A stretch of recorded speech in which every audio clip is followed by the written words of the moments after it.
In addition to tanking the stock market and defending his ridiculously corrupt Secretary of Defense this week, Donald Trump also wanted to remind the public that he is, of course, just the dumbest guy to ever hold the White House.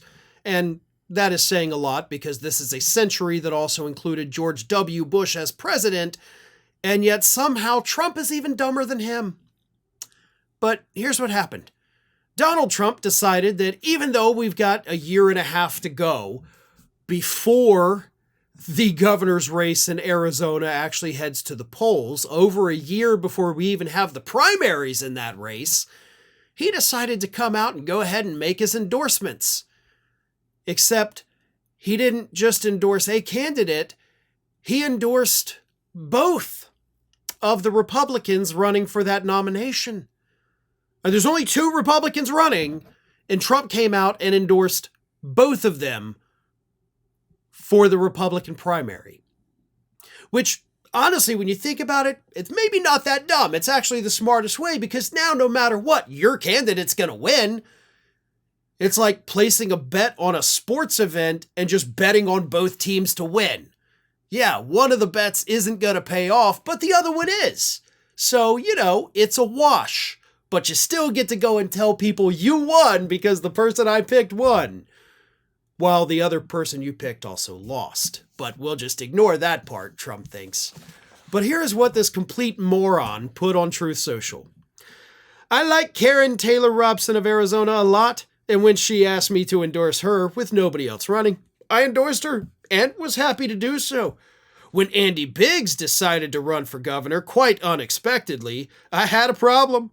2 fantastic candidates, 2 terrific people, 2 wonderful champions, and it is therefore my great honor to give my complete and total endorsement to both. Either one will never let you down. Make America great again. Yeah, again, that's the best way to hedge your bets, right? Because now, no matter what, your candidate is going to win that primary.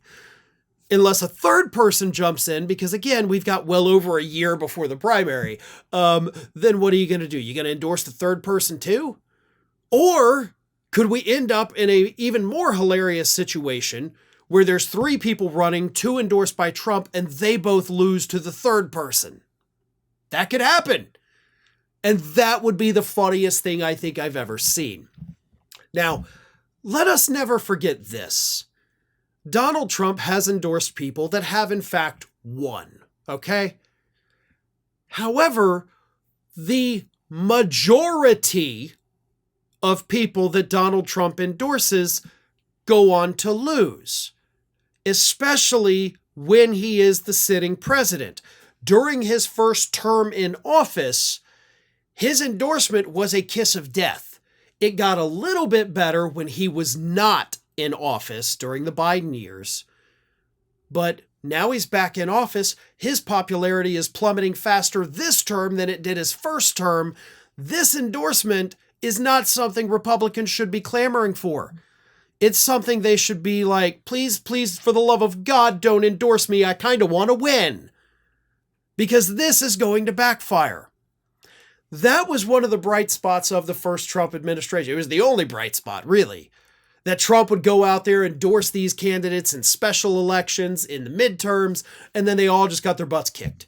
They'd get their butts kicked in the general. Some of them would just get their butts kicked in the primaries. Either way, it did not go well for him. He had a more than 55% failure rate with the people he was endorsing. So I have no reason to think that next year's midterms, where this Arizona governor race will be taking place, is going to be any different.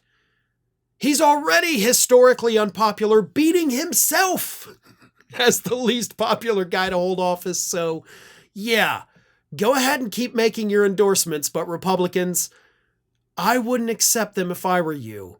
It didn't end well last time, and I don't think it's going to be any different next year. Thanks for watching today, everybody. And don't forget, if you're not already, please do subscribe to this channel. We have fresh content going up every single day, and I would really hate for you to miss out on that.